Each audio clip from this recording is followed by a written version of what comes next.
Hello and welcome to the podcast where good trivia gets rewarded and bad lies are punished. This is What's the Fact? Yes, even good lies are punished. My name's Ryan Whittle. This is Warren Robertson, and welcome to the show. We are delighted to have you with us, and a special welcome to all members of our species Yes.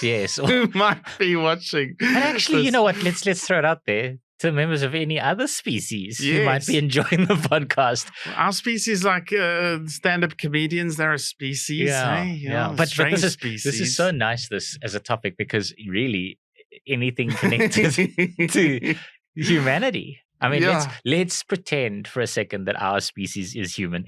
Let's Sure, say Ooh, yeah. anything connected to humanity. I've gone crazy. Yeah, I mean, I've got a fact coming up later in the podcast is a fact which very much it's one of those things that they found and it makes us rethink our species exactly, which is what it could all be about, you know. And we didn't know they did that sort of thing that early on. Maybe it wasn't them type of thing. Right. Love it. Yeah. I want to shout out to our new subscribers because we're now on the social media. For the Yes, first well time. done. Yeah, we're on the social Yeah, media. good So work. this might date us a little Good bit. work, team. Yeah. But yeah, we're now on the social media and people are noticing. And thank you very much for joining and coming together in this thing. Yes. I have noticed that there are certain social medias like TikTok where, like TikTok, there's exactly two ways where you can get famous on TikTok, right? The first is be very pretty and be able to dance. Oh, Yeah, and which I'm taking ballroom lessons. yeah, look, it's not what we're doing here. And the second one is to have a kind of a black and white photo of like a lake, and then a robotic kind of voice say, "She was broken inside because she had dated a narcissist." You know, it's that kind of like heavy, emotional, but she knew she would recover. That people seem to love that on TikTok as well. So if you're not pretty and you can dance, you should be getting the robot voice to talk about how your ex-partner was a narcissist and it made Yeah. you sad inside. Huh. And those are the two things that TikTok Oh, loves. wow. Yeah, they like Instagram, they like a bit of a fact. They Yeah, like yeah. facts, they like a bit of a story. TikTok, they're not interested if you don't have your tits out and you're talking about how you got a narcissist ex. They're not like, Damn. sorry, TikTok. Prove us Oh. wrong. All right, no, well, we'll make them changes then. Yeah. Anyway, good. I think it's my turn to start this week. I hit it. Yes, Yeah. yes. I'm gonna start with one that we all know, just a kind of a casual intro. Oh, lovely. So throughout your life, your skin obviously changes constantly, Mhm. for better or for worse, which is why I try a new. No, this is it's not a sponsorship. But what they say is that your skin regenerates completely every 27 days. So it's constantly shedding cells and regenerating once every 27 days, Jeez. which means that it's probably therefore unsurprising to discover, and this is my fact, that most of the dust you find in your home is made of shed human skin. I've heard that, but I don't know if it was like an urban myth or a Chappie's paper thing, or did you know? Shed human skin. That's super gross. Well, is it? It's your skin. You know, it's your family's skin. In your house, eh? It's the burglar's skin.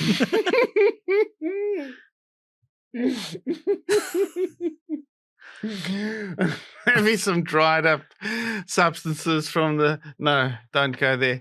So it's our first fact. You can't go there on our No, first fact. you've got to be polite because of the algorithm. All right. So Not what do just you any reckon? rhythm, the What do you algorithm. reckon? I've heard this fact before, you know, and I think it sounded super gross, and I went, "Ew," and then they said, "I think it might be true," but you know, on your car when you haven't driven it for like a few months, and then you come back, there's dust there, and that's not from human skin. That's cosmic dust, man. Cosmic dust. So no, I'm gonna have to say it's not all of us. It's not all us. No, It's I'm not just- saying it's all us. It's definitely not all us, but the majority is us. Majority. That's my fact. No, I'm Okay, not saying majority. I'm not saying it's all us. No, Yeah. it certainly isn't. Obviously not. That's super gross. I still say no. Okay. It's too gross for words. It's from the cosmos, man. Cosmos. Yeah, so basically what your skin's rejuvenation is it's constant exfoliation of your epidermis, right? So constantly your skin is shedding that top layer, which is old and dead, and replacing it with new layers.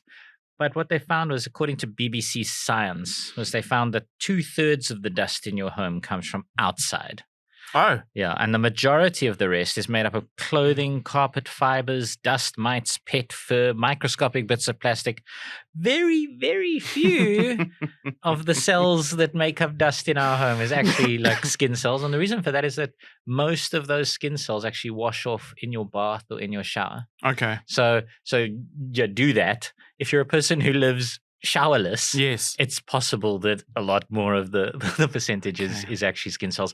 But you can rest assured that most of it's just dust from outside, and that actually you can noticeably cut the cleaning you have to do in your own home just by doing what the Japanese do and take your shoes off when you enter your home. Fantastic. So there you go. I mean, look, some of it's going to come off on your clothes, but if you take your shoes off at the entrance, you're going to cut down a lot. That's excellent. On your cleaning. Yeah. So there you go. Makes me think of that's that the first one. Crowded House song. Dust from a distant sun will shower over everyone. Do you know that Crowded House song? Clearly, very relevant. No, I'm just glad that humans aren't as disgusting as I thought they were. It's always nice to read a fact where you're like, oh, humans aren't as gross as we think. That's a lovely fact. And from human skin to, there's no link whatsoever to human, no, there's no link whatsoever. Ziggurats, hey? Ziggurats. Yeah, look, I would have struggled to connect skin with ziggurats myself. What is a ziggurat, Ryan? Well, we love ourselves some ziggurats, especially in ancient Sumeria and Mesopotamia. But it's a building, it's a structure which goes up and up and up over different layers. It looks like a lovely layer cake, except it's rectangular. And well, they actually say a pyramid is a type of ziggurat because it goes up in layers, and the layer on top is slightly smaller than the layer below. But the ones that they talk about in Mesopotamia, ancient Sumeria, Babylon, were definitely rectangular things. And so it's not like a Tudor home, because obviously Tudor homes, quite famously, they were made of wood, and then you'd have a small lower level and a slightly bigger second level and a slightly bigger third level and a slightly bigger fourth level, which is why streets in England around the time used to have the houses arch out over the street eventually. And they used to say that the people in the top floor could reach out and shake hands across the street with each other in the top floors of the houses because they would just slowly build out like that. It seems like a scary design. Look, it's one of the big reasons the Fire of London was as successful as it was, because it was able to jump across the streets really easily because of the houses like that. Yeah. So had that design stopped, the Tudor design. Yeah. So we don't build houses over the streets anymore, obviously. But so that's not a ziggurat. No. It has ziggurat. Okay. And there's also the reason is why ziggurat. It wasn't homes. It was definitely sort of shriny temple things. And then you got historians going, the myth of Babel, was that maybe an ancient the Tower of Babel ziggurat? And so Babel, does it have to do with Babylon? But I'll jump straight into my fact because you know me, I love Alexander. And my fact is Alexander the Great destroyed the Tower of Babel. I mean, so this, you would have to assume that the Tower of Babel existed. Right, that it was a real thing. It's going to be one of those. I mean, but I think that the Tower of Babel, I don't know whether the Tower of Babel's existence is a myth or not. I know the Hanging Gardens of Babylon, that's a myth. People say that may not have ever existed. It could have existed. We don't know. There's no real evidence for it. Maybe it was just a way to describe the city, to say, it had so many plants. It was like a garden, much like Johannesburg. People are like, Yeah, I mean, I once saw a painting in a kid's book about the Hanging Gardens of Babylon. We've discussed it on this podcast before, and I was like, that was so beautiful. It was almost you wanted to exist. Yeah, you do. But then you said there was no actual evidence. So I'm not sure whether the Tower of Babel is actually the same sort of thing. I know that they talk about Babel. They tried to get closer to God in the Bible, isn't it? That's right. They tried to get so close to God, and God eventually went no. And smashed the and then made them speak different languages. That's right, to be all confused with each other. Which is where the word other. Babel comes from. Right. Yeah. And the Babel fish in Hitchhiker's Guide. That's right. Okay, so did it exist, and is it in the Bible? And King Alexander can't have surely. I mean, if it's an ancient story in the Old Testament of the Bible, it can't be Alexander's fault why it was torn asunder, can it? You must be talking nonsense, Ryan. You must have opened with a classic Ryan lie. I hope you have. Well, we'll talk about the points allocation at the end. Okay. One other thing before I jump into the revelation of the fact is ziggurat does come from the ancient Assyrian language, and its meaning is pinnacle or height. So it's definitely about, hey, let's go there, Right. man. Which is why, I mean, it's almost like if that's the definition, then pyramid is an even better example of ziggurat, because that really does have a pinnacle. But were they trying to get higher and trying to get to a pinnacle, or was that designed just to be really big? Well, here's if we get into Herodotus, he's going to give us some info now. But about Alexander and the Tower of Babel that he destroyed. Well, 90 km south of Baghdad now, there's ruins of a ziggurat believed to have been constructed between 900 and 1400 years ago. It was a big one. That's not so far. That's not so long ago. No, so I mean, sorry, BCE. Look at me. Oh, okay. Very So good. between 900 and 1400 BCE. Okay. Yes. So Alexander was about 330 BCE. Okay. So that's when it was believed. So we're talking about maybe even 1,000 years before Alexander.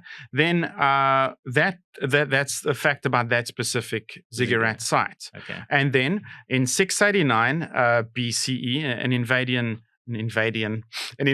Assyrian king, Sennacherib, he's quite a well-known one, claimed to have destroyed it, but it was later restored over 88-year period by another Assyrian king, Esarhaddon, then a Babylonian king. Say his name again. Esarhaddon. Okay, good. Great name.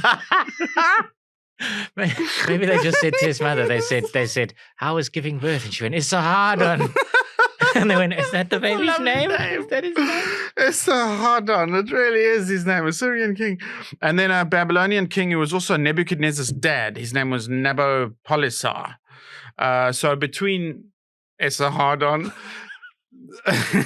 Nabopolassar, and Nebuchadnezzar II, they rebuilt this big one. And then, now this is all talking about the same ziggurat. Right. And then Alexander comes along about 300 years later, captures Babylon. By then it's quite ruined-ish, and he's said, please knock it over, we're going to repair this thing. And he goes on another conquest, come back a year later, and no progress had been made. And he ordered... knocked it over, but they haven't built it again. No, they hadn't really done anything. It's like, guys, I told you. Even the great Alex... One job. Even the great Alex, people ignored him. When the rat's away, when the cat's away, the mice will play. Yeah. And so we could knock down this thing, or we could just drink all the beer. I get it. I understand. Let's have another Dionysian revel. Yeah. We had a Dionysian revel yesterday. Don't you think perhaps we should do what Alex... Nah, he won't be back for years. Let's have another Dionysian. Dionysus would want it. So when he returned, a bit disappointed, he ordered his army to demolish the entire building in order to prepare a final rebuilding. Come on, guys, now please, demolish it. We're going to start again. And then he died. So it never actually got... No, and then, after he died, it was split into the Ptolemaics and the Seleucids. And there was a Seleucid prince, Antiochus I. He was going to rebuild it. But the story goes that he stumbled on some rubble and fell and angrily ordered his elephant drivers to destroy the last of the remains. So they know exactly where it was. And it was super big. This is the critical part, right? And this is the critical part. Is it the Tower of Babel? This is the important... Is that just a little lie that perhaps damns the rest of your rather wonderful fact? Yeah, so no one knows for sure. So I'll give you a point because it was one of those facts. You know what I mean? Yay or nay. It was just a bit of a fun fact that we don't know if it has an answer. But Herodotus, who didn't see it with his own eyes, he was a 500 BC, was a Greek historian. Okay. He described it, and his description is really wonderful. He says, in the middle of the precinct, there was a tower of solid masonry, a furlong in length, that's 200 meters, and breadth, upon which was raised the second tower, and on that a third, and so on up to 8. The ascent to the top is on the outside by a path which winds around all the towers. When one is about halfway, one finds a resting place and seats. Thanks, Herodotus. Where persons can sit for some time on their way to the summit.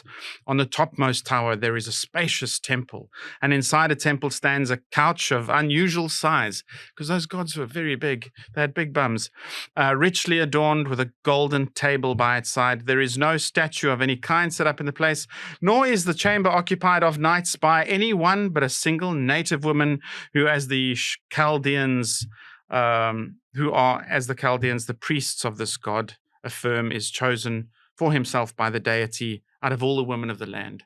It was the first ever Miss Universe pageant. I mean, if this thing existed, it sounds like it would dominate. You know, a lot of people say that until the Eiffel Tower was built, the Great Pyramid of Giza was the tallest structure we'd ever constructed, and for thousands of years it lived as the tallest structure on Earth. But by the sound of this that, is 91 meters tall. How tall was Oh, no, was sorry. Giza? I thought you said 200 meters on the base and then... Yeah, base and breadth. Okay. So he thinks it was 91 meters tall, but modern day engineers say, no, that would have collapsed in on itself. It had to be maximum 63 meters tall. So not super skyscrapey. But 90, even if Herodotus' claim is correct, 91 meters tall. A long way to walk for a couch, though, isn't it? Yeah, man. Imagine being the guys who had to get it up those stairs. The couch of the pivot. Never. Sorry, But what is interesting about Was It, Wasn't It? Its name of that ziggurat was called Etemenanki. Etemenanki. Sounds like etymology. Etemenanki. Yeah. And the meaning of that is the temple of the foundation of heaven and earth. So even in its name, they were trying to get to where the gods were. They were always they're always at the the presidential suite, man. The gods. Yeah. Always. Yeah, top of Mount Olympus. Even right? now, they got like the corner office in Wall Street. That's where the gods live. I'm gonna use a very loose kind of connection for my next fact. Yeah, so we keep trying to get higher and higher and higher. And where's higher and more into space? Yes, than lovely Mars. Connection. All right. So my fact, and I'm just going to give you a cold fact. I'm not going to give you any intro, not any story or anything related to it. I'm just going to give you a cold fact, and you can decide whether it's true. Pirates, 17th century pirates, directly led to the destruction of the Mars Climate Orbiter in 1999. That is a balmy fact. Directly. Actions by pirates.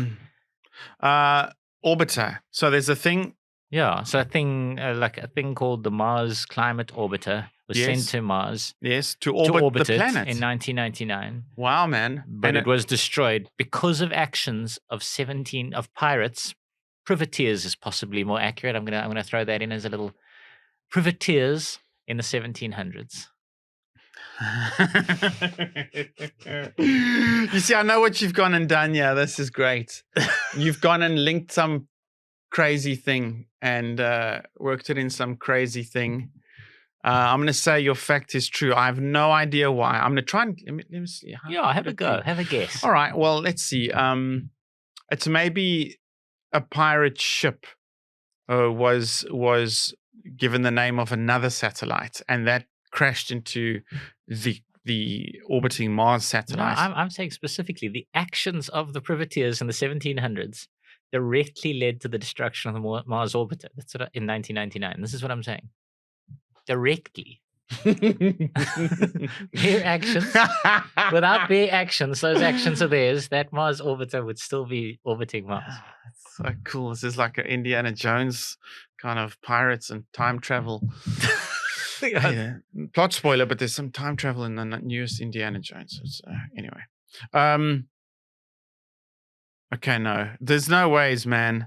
No. Did they draw the map wrong? No. I mean, there's no connection between Oaks in the Caribbean and Oaks and a thing orbiting Mars. There's no ways, man. No, you're lying. It's cute, though, but you're lying. All right. Well, let me take you back to the early days of the United States. All right. And basically, when the United States, after the wars of independence, and they kind of became an independent country now, and they were busy setting everything up. And obviously, at the time, and this is where you're immediately going to slap your forehead, the rulers of America, the founding fathers, had decided they wanted to distance themselves from the metric system, which was the British. They wanted to distance themselves from the British system of measurement Yes. and adopt the metric system yes. in America, yes. because they wanted everything to be as different from Britain as they possibly could get it. And Jefferson was the Secretary of State at the time, and he was this massive fan of the metric system. He absolutely loved it. America at the time had a lot of good relationships with France, hence the Statue of Liberty and all these sorts of things. But not everybody was sort of sold on it. So what Jefferson did was he sought assistance from France, and in return, they agreed to send a scientist called Joseph Dombey to the United States to help implement the metric system in that country. But unfortunately, Joseph Dombey never arrived in America, because in 1794, Thomas Jefferson received word that Dombey's ship had been blown off course by a storm and was then captured by British privateers. He tried to disguise himself as a Spanish sailor, but the fact that he spoke no Spanish and only spoke French gave him away. So the English privateers immediately kind of took him hostage and they imprisoned him on the island of Montserrat. They intended to ransom him, but they didn't get around to it. And he died in captivity instead of actually making it to America. And America was therefore stuck with the old system of measurement. So with that old British kind of pounds, ounces, yards, the whole, the everything, the absolute clusterfuckery of it, which they are still stuck with to this day. And then here's the critical part. So on September 23rd, 1999, NASA's $125 million Mars Climate Orbiter crashed into the red planet. Some say it could have burnt up in the atmosphere, whatever. It crashed. And the reason it crashed, NASA did an investigation. The reason why it crashed is because a piece of software had calculated the force of the thrusters in the imperial measurements when it should have been in metric, because everything else had been developed in metric. So the error was traced to the contractor Lockheed Martin Astronautics in Colorado, which was using pounds for weight when the NASA team were using the internationally recognized metric system. So this little kind of difference by an American company, ended up leading to the destruction of this Mars orbiter. And that would never have happened if America had been on the metric system like Jefferson so badly wanted them to be. Couldn't, and because they outsourced their service providers instead of keeping it in-house. Yeah. Well, Lockheed still to this day produces a lot of stuff for NASA, and NASA's always used the metric system, and it's kind of been a standard thing. They're actually kind of confused about how this managed to get through the testing process that Lockheed had been using, because there were a number of levels of checks and balances that should have picked up on it, but didn't. It was down to that simple American company using American measurements when the rest of the project. And it would have all changed had that oak made it to. Yeah. Well, the whole of America would no longer. But there wouldn't be miles per hour there. There wouldn't be. They'd be on the metric system like the rest of the world. One little stupid thing. Yeah. Yeah, but then you wouldn't have movies like The Green Mile and stuff. No, it would Green Kilometer. the green 1.6 kilometers. Yeah. That's what it would have been called. Would his name be Miles Davis? No. Kilometer Davis. The Kilometers Davis. Stupid. Anyway, there you go. Oh, lovely. Well, our species are closer to home and closer to our former home, very close to our former home, was Homo naledi was discovered there in Mildersdrift. She was just working at a wedding venue amongst many of the other wedding. There were a lot of lovely wedding venues out in the Mildersdrift area. Probably went to go and have a cigarette. Fell in a hole. Yeah.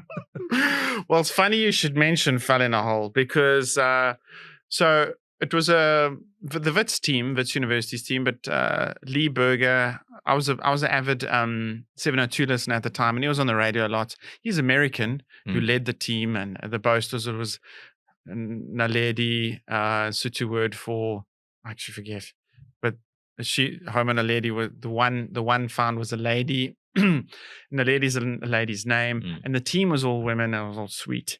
But did you know about the team? Interestingly, the team was all women, because the caves where they found Homo naledi was so narrow that men couldn't fit through the gaps. So they were getting women to climb through these tiny, narrow little gaps to go crazy. and to go. So and you dig know the quite a out. lot about this. A little bit. I mean, I went to Wits. It was one of those kind of points of pride. Yeah, it was really well. Would you? Because my thing is, it's about our species, and there's raging controversy over Homo naledi and the whole were they buried or weren't they buried thing. And Lee Berger, his claim, and I'll give you the pros and cons after you've guessed Okay. a fact, but he's one of the guys who says they were buried. And one of his reasons is because rocks, there's evidence that rocks and stones and even sticks and leaves were strategically placed over the skeletons.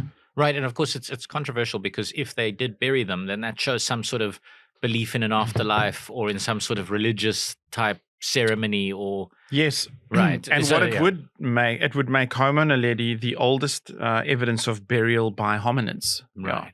Because I think they've dated them at about 350,000 years. Homo naledi. Yeah. Okay. So 350,000 years to be having what funerals. What is your fact? My fact is that the reason that one of the reasons Lee Berger, Okay. which is what Is would be Berger the correct pronunciation? I've always said it Berger. Lee Yeah, Berger, I've always said American. Berger. Yeah. Lee Berger. One of the reasons he gives, which is almost a slam dunk reason, is that there's evidence that stones, rocks, sticks, and leaves were placed over the skeletons. Oh, and you're saying that's your fact. Yes. So it's not other stuff. It No, can't be- that's one of the reasons. It's one of the He's given a few reasons. There are a few reasons to counter that argument, but that is one of his slam dunk reasons. Evidence of sticks, stones, leaves, rocks placed over the dead bodies. They wouldn't necessarily need to bury them, would they? I mean, they're taking them underground. So you get the crypt type scenario, where humans have taken things, bodies wrapped in gauze or something, and then or hessian or something, and then they take it and they put them in a crypt or in a little alcove in rock. And that you get France, it's got the catacombs, and then South America, there's some examples of people that were sort of mummified up on cliff faces in these little alcoves where they'd been sort of placed there. So I wonder if in the modern world, you've got the New Orleans situation. But so that's obviously there. That's You're putting them in a crypt above ground so that they don't get flooded. So, but what I'm saying is we've got some classic, pretty old behaviors of crypting things where we don't have to necessarily bury them. Sure, we take them into a cave. Yes, and when we put them in a little alcove and we just leave them. So it wouldn't be necessary to have stones and twigs and stuff on top of these bodies to prove burial. Is what I'm saying. So you wouldn't need those things to kind of start believing that these bodies were put there for a reason. So I don't know whether that would prove. I suppose it would, wouldn't it? It would add to the story if it's just one of many, many points. Oh, maybe the signs of ritual almost. I mean, it is a very difficult cave to get into. Would they carry rocks down there and then pack them on the bodies? Would they use rocks that they found in the cave? Like it's an intriguing one. All right, I'll say it's true. I'll say it's true. I'll say it's true. Well, it's you've done such a nice job, but I have been a bugger because that reason I made up completely. You see, I suspected you might have. I did make that up, but here's some compelling arguments for both sides. So 2015, Lee Berger and team said he thinks that the bodies were deliberately placed there, suggesting that there was not sort of a funeral, but that there was that they were a species that realized something has died and they go put it somewhere significant.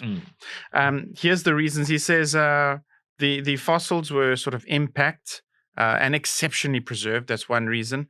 No evidence of it being dropped, so they were placed. No evidence of predation. The chamber's inaccessible to large predators. He claims it's never been flooded. It appears to be quite an isolated cave system. I don't know what that has to do with things. There's no hidden shaft for accidents. So I would imagine it means that the bodies couldn't have been washed there. Yes, they couldn't have come down a river from somewhere else, or if it's isolated and it just exists by itself, then they can't have come from gotten there externally by anybody else. They could have been brought in by natural forces. They can't have been brought in by predators. They can't have been brought in. They must have been brought in by humans. Yeah. And to your joke when you said she stepped out, had a cigarette, and fell through a hole. Well, there was no hidden shafts for any accidents. So that these hominids had not fallen through. No evidence for catastrophe inside the chamber. Also, artificial light would have been needed to navigate the chamber. To be fair, modern wedding venues, if one of the waiters dies, they do carry them and pack them in a cave, and they don't tell anyone about it. So it is still still a tradition that carries on there. You know, if your priest dies shortly after the ceremony, maybe he has one too many tequila shots with the bride, and then he dies, then the owner of Mangwanani Lodge or whatever it is, and I don't even know if Mangwanani Lodge is a real thing, I'm making it up. Then he will come and we'll just get some guys, and then they put him on the back of a vaki and they drive him out to a cave and they drag him down there with a torch and they pack him in a hole in the ground. No, it happens all the time. Tradition in that cradle of mankind. Yeah, the catering firms around those parts, they budget in for the loss of three waiters and 3 waiters and a cooking staff every year. Oh man, poor Herman lady. What other things? Yeah, so they would have had to use artificial light to navigate the chambers, and he claims not all the bodies were deposited at the same time. So it was a site repeatedly used for burials. Right. Then 2016, Dr. Aurora Val, saw a picture of her on the internet. It's quite a nice French lady. Dr. Aurora Val, you got a fan.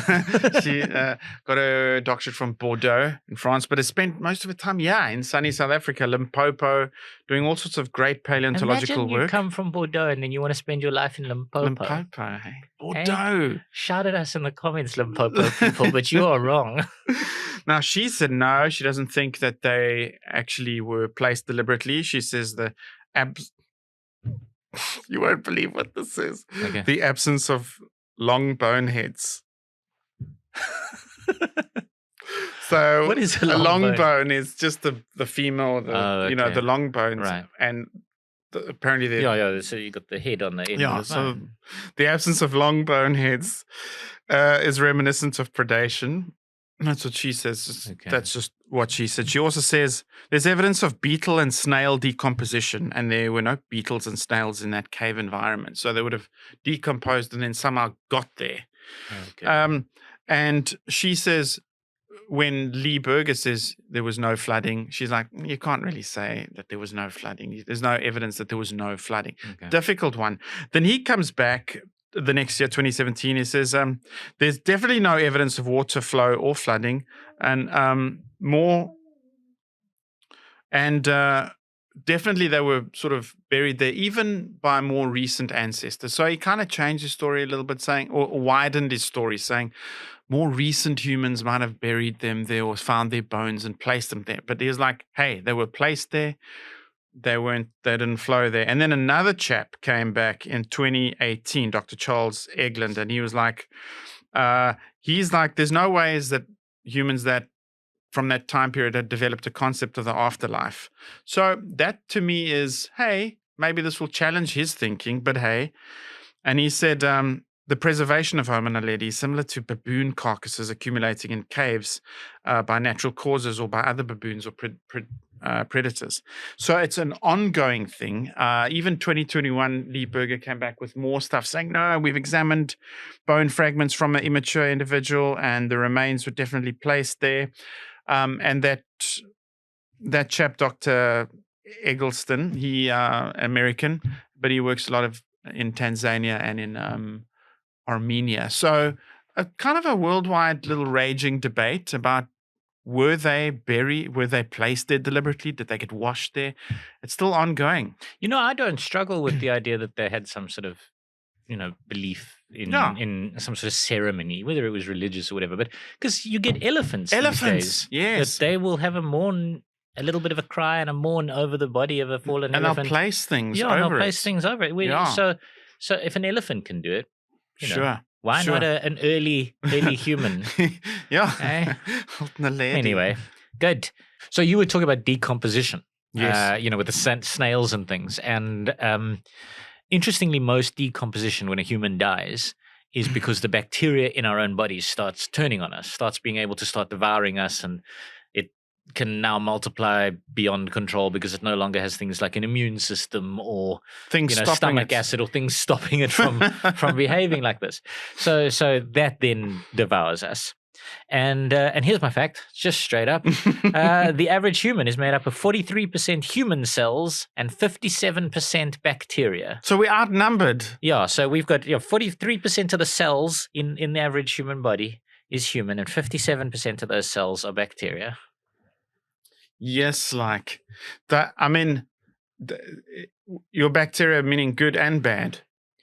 Yeah, all the bacteria related inside of a human body. So you're connected to a human mostly body. you're mostly bacteria then. Yeah. It's pretty crazy. It's a crazy thought. Where would it live?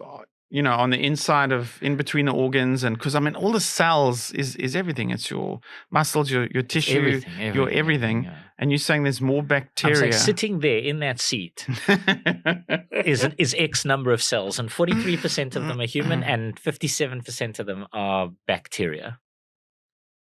More bacteria than cells. No ways. No ways. No. More bacteria than human cells is what I'm saying. Yeah. Yes, more Because bacteria. obviously bacteria are made up of cells themselves. Sure. Yeah. No, there's no ways that's not true. No. Shame. No. Shame, you're incorrect. It is true. It is true, but here's where you're getting confused, right? Because we're talking about human cells versus bacterial cells, and bacterial cells are much smaller than human cells. So, two researchers, their names are Ron Milo and Ron Sender. They're at the Weizmann Institute of Science in Rehovot in Israel. And then Shai Fuchs, who's at the Hospital for Sick Children in Toronto, Canada, actually counted.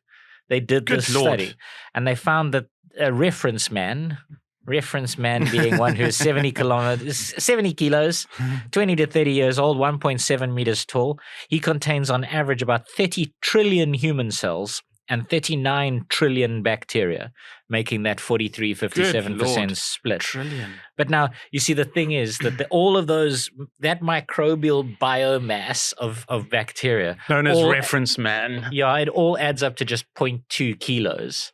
So please, nobody go out and start injecting yourself with toilet duck because you think you're going to lose weight. You will, but because you will decay, you'll be dead. Don't do that. You're not going to lose any weight killing off your bacteria. It's 200 grams is the weight of all the bacteria. But in terms of cellular number, they outweigh the number of human cells in a body. So there you go. That's a pretty basic. That is. I mean, but the bacteria, we can't do many of the basic functions without the bacteria in our body. Like it helps us, get nutrients from our food. It helps process all of our digestive systems. How do we survive? They help fight off attacking pathogens. That means they're in the blood system. They're everywhere. The bacteria we have in our skin is good bacteria. And if you lose the good bacteria on your skin and then get a cut, it's much easier for bad bacteria to get into that wound, which is why things like antibiotic-resistant bacteria are now becoming such a big problem. Jeez. Because you can't now control these things. But yeah, there you go. So we as humans exist with more bacteria than there must be in the every total cells of our system, body. and even a respiratory system, lungs and stuff. They're basically everywhere. And endocrine with pancreas and secreting of things like glucose and stuff. Shucks, man. All rightio then. That's fantastic because you're talking bacteria. Yes. And this has a link to, it's got a very small link to Louis Pasteur, who was the dude who discovered many things. Pasteurizing, that's where that's where pasteurizing comes from Louis Pasteur. And vaccinations and stuff. French microbiologist in the late 19th century, but someone who was maybe influenced by his work a little bit, a chap called Ilya Ivanov. That's the thing about our species is, to some people, our species is not enough. They want more. One of them was a madman called Joseph Stalin. Oh, right. Well, there was always the rumors, but how far did it go in terms of Stalin wanting a super breed of soldier? Okay.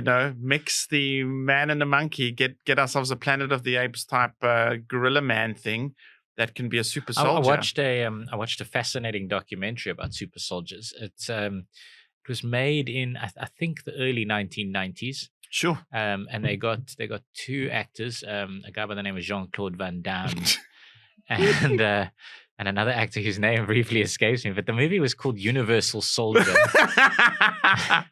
And if you like the hard documentaries about super soldiers, oh yeah, that's a classic. But I would. Dolph Lundgren is the other actor. Really? Dolph Lundgren, yeah. Is he a goodie? Yeah, no, he was the baddie super soldier. Always. Because this is the thing. These madmen don't take into account when you start building super soldiers.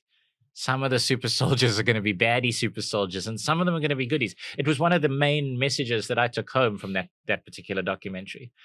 But the good news is that the goodies will fight the baddie super soldiers. If you do make super soldiers and you do have some of them turn into baddies, the goodies will fight them. Yes. And according to Universal Soldier, this particular documentary, the goodies will win. Yeah, the Belgian dude, the Belgian That's goodie. Right, the Belgian goodie super soldier overcame. I think he's Swedish, baddie super soldier. That's right. Oh man. Okay. Well, Ilya Ivanov. He round about the. Lenin was dead and Stalin was in power, and he had done really excellent work working with Pavlov, with the old Pavlov's dog, in artificial insemination. And Ivanov did that. He could take the semen from a stallion and could make it inseminate artificially into 400 mares. And that was really serious progress, because before that, one stallion. People were just whacking off horses for no reason at all. Because before that, a stallion can only manage 20 to 30 mares in its lifetime. But by doing that, you can now. It sounds all really naughty and silly, but I mean, it was still a little bit of a warfare thing then. Horses, Okay. So hey, that's a good one. He did you know he produced the first. He crossed the zebra and a horse, called it a zorse. They have pictures of it. It's really pretty. Okay. Oh, Is this all part of your fact? Yeah. Okay. So, but then he was inspired by a paper from a German scientist called Hans Friedenthal, always the Germans, 1915, who said the blood cells of humans and ape-like creatures, orangutan, chimpanzees, a lot closer than we previously thought. So the question was, is the reproductive cells similar as well? And so led his proposal to the Soviet Academy of Sciences about the super soldier thing. We're going to try and crossbreed humans and ape-like creatures. So, firstly, is this a weird urban legend? How far did it go? I'm saying here's how far it went. He actually artificially inseminated 3 chimpanzees with human sperm. And he also artificially inseminated 3 humans with chimpanzee sperm. So by artificially inseminated, do you mean that he got the semen to go into the egg, or that he just took a giant hose and into 3 women? So he flushed sperm inside of 3 women. Yeah. Chimpanzee sperm inside. Yeah, it wasn't a test tube baby. It was artificially inseminating inside a living human. Yeah, I think I've seen these documentaries on the internet. Equally, human sperm inside a female chimpanzees times 3. I don't see why he wouldn't do that. They were doing weird shit at that time. That was where they cut the head off a pig or a dog or something, and then they tried to put it onto a chimpanzee to keep it alive. They did that sort of stuff all the time in Russia. Just crazy stuff. Speaking about crazy stuff, to be honest, I'm going to bring this to the real world, because this month, so what they do is they're testing pig organs inside of humans to do transplants. Yeah. And they're trying to get the body to not reject them by messing around with the, that CRISPR device and messing around with the genetics of the thing and try and get it to not reject. But they've been putting them in the bodies of people who are already technically brain dead, and then trying to see if they can keep them alive. Okay. And this month now, they've had one where the kidney is still operational a month later. So that's they're getting, so maybe this kind of I think mixing I'm fine with that, organ donating from a pig. I think I'm okay with it. I don't think it's up to you. I think it's up to the individual whose body it is. No, but if it was Christians, overall, you all think you've got control I of know. other people's bodies.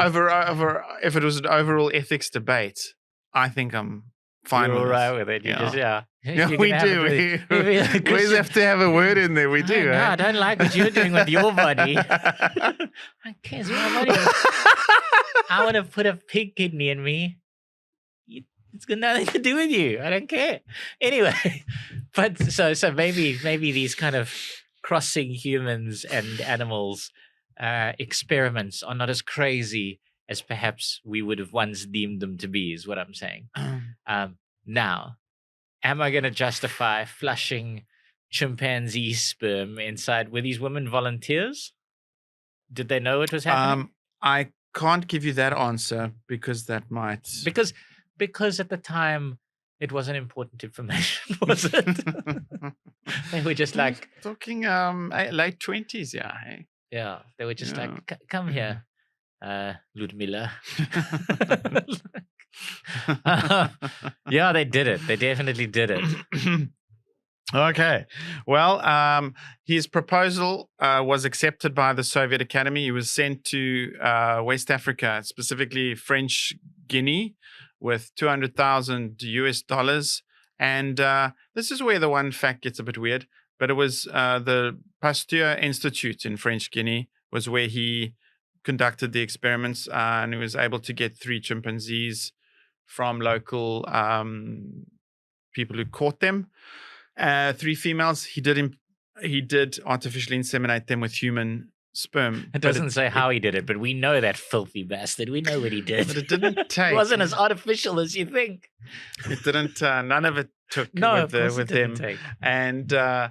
And then his proposal was in a hospital to get 3 ladies from French Guinea without them knowing.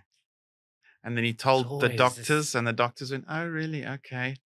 And then they told the governor of French Guinea, Okay. and he put a stop to that. So before it could ever happen. Yeah, so oh, it never, nice. and he wasn't even going to tell them. Oh my Me- word! Like this is a story from history with dodgy medicine, where actually it works out ethically. Yeah, it does. And a big up to the Soviets, I think, because he got back to the Soviet Union, and in Georgia, where Stalin was from, he'd not Georgia in Yes, yeah, the country. Georgia on my mind, Georgia on Stalin's mind. Yeah, the Georgia that's in the Rugby World Cup, not the Georgia that is like host of the clan. And he'd started a center for ape type studies where they were going to do things like that. But when he got back, the horror, even amongst Soviets, look at me being such an arsehole. It's horrible, even for Soviets. They were like, no, bro, you can't do that to African people. It's going to mess up African-Soviet relationships in the future. And the Soviet philosophy was very like, for all people, all mankind. It wasn't racist at all. It was just a bit ideological. But they were like, no, bro, that's offsides. No. But in the meantime, Stalin had started something similar in Georgia, ready for Ivanov to take over. He'd found one human volunteer was ready to go for it. But he was disgraced. And then he was further sued by someone else because the insemination equipment never worked. And he was exiled to a prison in Kazakhstan where he died.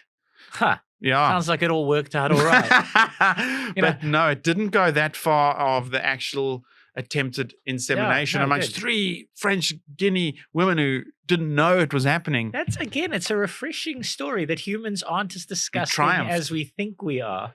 You know, that may be the theme of this particular podcast. Humans aren't as We're not- absolutely gross as you No. think they are.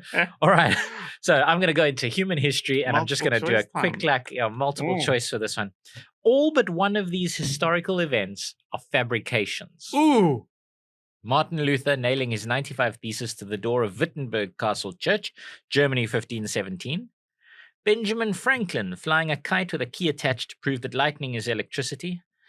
Marie Antoinette, when she heard that the French peasants had no bread, said, "Let them eat cake." And 4, Vincent van Gogh cut off his ear. Vincent van Gogh cut off his ear. Oh man. Okay, so they're all fabrications except for one. Yeah, All right. one of them is I real. love 3 of these. them are Yeah. lies. 3 of them never happened. I'm happy to say the Let Them Eat Cake was a fabrication. I'm also happy to say the kite being struck by electricity was fabrication. So it comes down to Vincent and his ear, and Martin Luther nailing the 95 Theses to the door of Wittenberg Church. I think he did nail the 95 Theses to the door, but then I'm also sure Van Gogh did actually cut off his ear. I'm gonna have to guess here between these two. I think you got some interesting little fact in there. Maybe that Martin Luther didn't really do it. I'm gonna say the one that actually happened was Van Gogh and his ear. That's my final answer. So you're going to say that's a genuine That actually historical- happened. I'm the same. I thought Wittenberg, but I had to guess. Martin All Luther. right, well let's start with the easy one. So Franklin was the first to propose that lightning was a form of electricity, but it was likely not Franklin himself who flew the famous kite into the air. Okay. In 1752, he wrote to the Pennsylvania Gazette, and then he told them all about the experiment and how it had worked and how it had proven that lightning was in fact electricity. And it wasn't until 15 years after that that a scientist by the name of Joseph Priestley wrote an account in which he attributed the experiment to Benjamin Franklin. Mhm. So it's become a very famous part of Benjamin Franklin's law, but it's not true. Then Marie Antoinette saying that the French peasants must eat cake. Shame. Again, also this one's actually become a little bit more famous that it's not true, because there are accounts of spoiled royals suggesting that poor people eat the delicacies they can't afford, dating back to long before Marie Antoinette. In one, So it was a running gag, eh? yeah, it was a thing that shame. people would they're accuse so the hungry. nobles of Well, doing. go and have some oxtail. No, but Yeah. it's like today saying, "Oh, go and have some salmon." That's Shame. right. Yeah. So a German noblewoman suggested that her subjects eat a sweet bread called Krossum in the 16th century, apparently. Marie Antoinette was obviously born in the 1700s, so that's the 18th century. Mhm. The Let Them Eat Cake quote itself, "Quil mangeant de la brioche," in French, first appeared in 1767. An autobiographical account by the philosopher Jean-Jacques Rousseau. And he attributed to that quote to a great princess. Oh, And obviously in 1767, Marie Antoinette was just a little girl. yeah, So absolutely. she didn't have an opportunity to say that. So it definitely wasn't her. The 95 Thesis. This one, I mean, this is really its very famous story that he nailed it to the door of the Wittenberg Castle Church. And if you go to that castle, there's a plaque or something. There's a little bit of a memorial to it. But we don't think he ever did it. We think, in fact, that what he did was he posted the 95 Thesis to the Catholic Church because actually he was quite a polite man, quite a decent Yeah, he was sort of quite a good priest. Yeah, he was a good guy. There's no historical evidence that he nailed it to the church door. And that story wouldn't appear until 30 years after 1517, the year that the act was supposed to have taken place. So we know that he posted it. We know also that there were church notice boards in and around the doors. So they think maybe at some point somebody probably put this thing up on the church notice board, along with the tea. So and so's died. Plus, Pope, you've made these terrible mistakes in the church, and I know you're going to hang me for them, but hey. That's right. So next to the funeral notice is somebody put up the 95 Thesis, maybe, but yeah, they didn't think he did it. But so Vincent van Gogh, did he cut off his ear? No, he cut off his earlobe. His earlobe. Yeah, I mean, listen, that self-portrait of him with his bandage over his whole head does make it melodramatically Attention he's seeker. a bit of an attention seeker, wasn't he? But yeah, he got in a fight apparently with Paul Gauguin. Some people say. Other people say it was just an act of rage that he committed upon himself when he learned that his brother was now engaged, because his brother obviously was the one who paid for him. And gave him all his art stuff, and then he got so annoyed with his brother, he took scissors and cut off his earlobe. And then other people say that he got in a fight with Paul Gauguin. But either way, he only cut off a little bit of his ear. Coward. Yes. and then he moped about it. Look what you made me do. The self-portrait. Yeah. So I technically got it right. Yes, you did. Yay, I technically you got it the right, multiple choice right. Yeah, well done. Oh, that's like, well, we're talking about our species, and it's my turn for the multiple choice. And we've always liked to Jezebelian the ladies as being the more naughty. By we, you mean humans, yes, as opposed to us. No, you and Warren and Ryan, we've always done. We've always done this. Yeah. So historically, we've always viewed women and their sexuality as being but sinister, right? Yes, but and so. Of these pop songs, only one of them is which one of these is sung by a female? So we've got from 1996, the female of the species. Okay. Is more deadly than the male, parentheses. Dark Lady from 1974, Devil Woman from 1976, and Black Magic Woman from 1970. Those are not in chronological order. So you're saying one of those is sung by a woman? Woman, yes. I'll put them in chronological order. Black Magic Woman, 1970, Dark Lady, 1974, Devil Woman, 1976, and The Female of the Species. I can sing two of them, and I think I know the third. So, he was a devil woman, man on her mind. So that's a man. And then it was the female of the species is more deadlier than the male. Yeah. So that's a man, right? And then Black Magic Woman, isn't that Jimi Hendrix? I don't know for sure. Oh. So that's a man. So I think, unless one of them is a cover, right? Unless that one's a cover. I don't. What's the other one? Dark Lady. Yeah, I don't know Dark Lady. I don't know Dark Lady at all. I'm going to say Dark Lady's the one. You bugger! You nailed a multiple choice. I thought that song "Female of the Species" was a female vocals because it's got sort of a nasal sort of thing. It does, and it was from '96, so we would have been in sort of matric or whatever. "Female of the Species," British rock band called Space. It's actually a very fun song. I listened to it today in preparation and research, and it's got quite a nice Latin sound as well. It's a great song. The female of the species is more deadly than the male, but the female of the species was a Rudyard Kipling poem as well, which the song is based on. Okay. And Devil Woman is Cliff Richard, Sir Cliff Richard. Yes, it's a great 70s rock song. Devil Woman, Sir Cliff Richard. Yeah. Oh, he's gonna die a bachelor, eh? I've never really had any time for the ladies, old Cliff Richard. Bachelor boy, that's he's just never really had time for the ladies. It's just, like he's about his music, and yes, for the last 30 years he hasn't made very much music, but where's he going to find the time for the ladies? It was in fact Cecil John Rhodes' excuse as well, was that he always said because that he didn't have time, he was too busy, he couldn't possibly find a wife. Cecil. In a more shame, these poor people. Maybe they would have been happier in a more modern time. Maybe Cecil John Rhodes wouldn't have been such a dick to the continent of Africa if he'd just been allowed to be himself. And Black Magic Woman was, when I said 1970, that was a cover by quite similar sounding to Jimi Hendrix. Equally good on the guitar, or maybe that's controversial, but Santana did Black Magic Woman. Right, yes. But it was a Fleetwood Mac song from '68, but it wasn't sung by the ladies in Fleetwood Mac, sung by a guy in Fleetwood Mac. So still male vocal. Dark Lady, who sang it? Dark Lady, ba ba ba, and lit the candles one by one. Oh, right. Ricky Martin. It does sound Ricky Martinish. In fact, Living La Vida Loca absolutely borrowed from. Okay. Sure, Dark Lady went all the way to number one. Dark Lady. There you go. And there's the answer, but not the female of the species. Gorgeous. I loved it. Thank you very much, Ryan. This was fantastic. Thank you very much for sticking all the way through to the end of the podcast. We appreciate it. One last thing for you to do: please click like and share. The algorithm hates us because we don't watch what we say, so we'd really appreciate every share and every like and every comment that you want to leave behind. Did we make any mistakes? Point them out. Let us know. We will catch you next time. Yes, to all the members of our species, adieu.